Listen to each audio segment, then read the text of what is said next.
প্রিয় ডাক্তার বা ডাক্তাররা, আপনারা আমার কলিগ, আপনাদের বিরুদ্ধে আমার কোনো অবজেকশন নেই।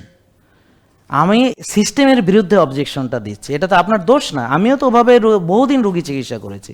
আমিও তো ওষুধ দিয়ে, ইনসুলিন দিয়ে বহুদিন রুগী চিকিৎসা করেছি, করিনি? আমি কি ফেরেশতা হিসেবে কি নাজিল হয়েছি?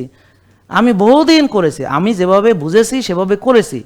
তারপর যখন বুঝেছি যে আরেকটা তরিকাও করা যায়, রুগীদের ওষুধ মুক্ত করা যায়, তখন আমি যখন আস্তে আস্তে এটা বিশ্বাস করেছি, যখন আমার রুগীরা ফল পেয়েছে, তখন আমি বললাম ঠিক আছে, আরেকটা বুদ্ধি আছে, ওষুধ ছাড়াও যায়, এভাবে করা সম্ভব, তাই না? এখানে আপনারা যে সিস্টেম ফলো করছেন আপনারা করুন, কিন্তু আমার যে রুগীগুলো এই সিস্টেম ফলো করছে তাদেরকে প্রতারিত করেন না, তাদেরকে আপনারা ডিমোটিভেটেড করেন না, তাদেরকে আপনারা মনের ভিতরে সন্দেহের বীজ বপন করে দিয়েন না।